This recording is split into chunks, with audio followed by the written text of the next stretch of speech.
Қайырлы күн қыздар, мен сіздерге бүгін өте дәмді, жұмсақ болып шығатын, оқтаусыз жайылатын және де бір күн тұруды қажет етпейтін медовый торттың жасалу жолымен бөлісемін.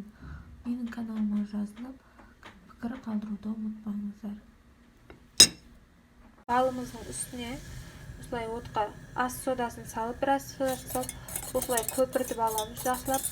Кез келген балдың түрі жарай береді.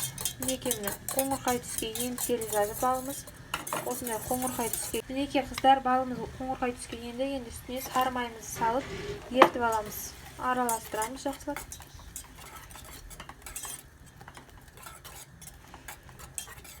Мінекей қыздар, сары майымыз еріді. Үстіне енді шекерімізді салатын боламыз.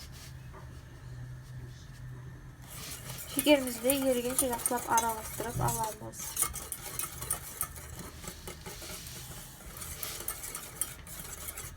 Міне қыздар, біздің андай балымыздың несі дайын болды. Осының үстіне жұмыртқамызды саламыз. Тез араластырып тұрамыз, себебі жұмыртқамыз пісіп қалмау керек ыстыққа. Жақсылап араластырып, үстіне електен өткізілген ұнымызды салатын боламыз.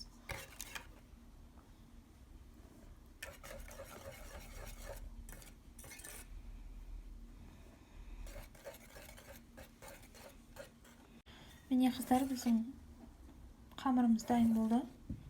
Осындай әдемі болып шығады. Соны енді 2 қасықтан салып, жайып шығатын боламыз. 2 қасықтан салып, 2 немесе 3 қасықтан салсаңыздар болады. Мен 20 диаметрлік формада пісіретін боламын.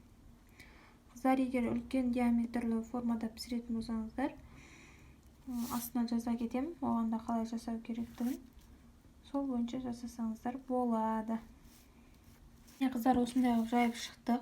Енді алдын ала қызып тұрған пеште 180 градуста 5-10 минуттай істейсіздер. Одан көп ұстамаңыздар, себебі күйіп кетуі мүмкін.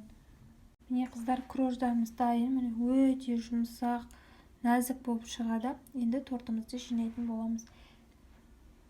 Кез келген кремді жағып жинасаңыздар болады. Мен қаймақ және де сгущенка қосылған креммен жинайтын боламын тортымды.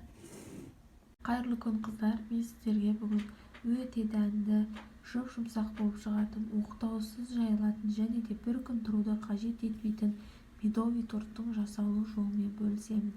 Менің каналыма жазылып, пікір қалдыруды ұмытпаңыздар.